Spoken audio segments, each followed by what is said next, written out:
Hey guys, Mafs Gossip has just sent me this video of Harrison. It's apparently his leaked diary and his feelings towards Bronte.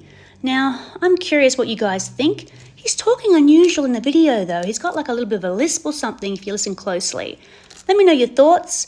I'm surprised though, this is just me and how I work. If someone introduces me to their son or daughter, I think they're very serious about me. I know not everyone thinks like that, but that's just how I think. I would introduce my son or daughter, if I had one, to someone unless that person was very special to me.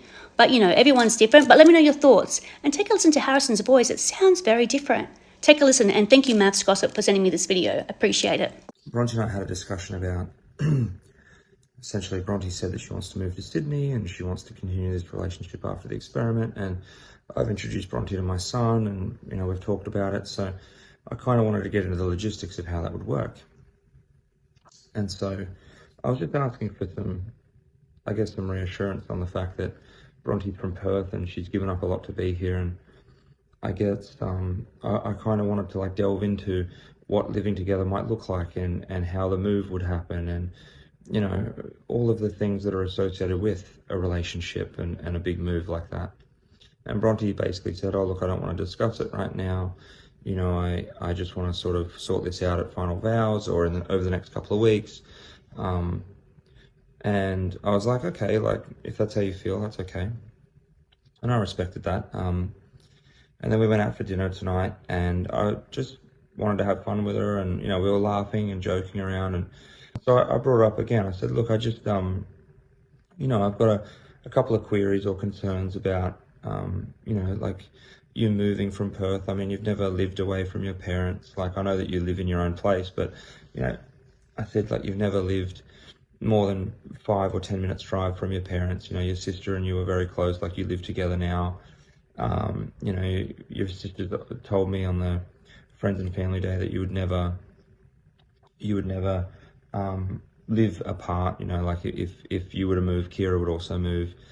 And I just was like, you know, just basically questioning like whether or not Kira moving to support our relationship was, you know, like whether or not it was a healthy decision, or whether or not it was like a good imposition to place on our relationship. And you know, just like wanted to open up the discussion about the logistics and the realities of moving and what that would look like.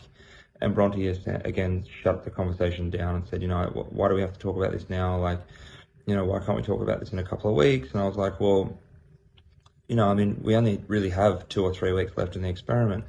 You know, we're at the you know, very close to the finish line here, and it's like, well, you know, I'd rather make a plan now, or at least have that discussion now.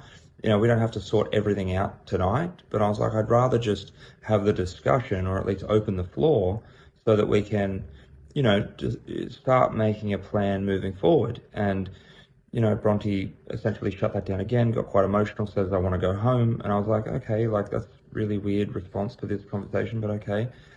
So I actually left the venue with her. I drove her home. I made sure she got home safe. I went and parked the car and came upstairs, and, you know, Bronte was very absent.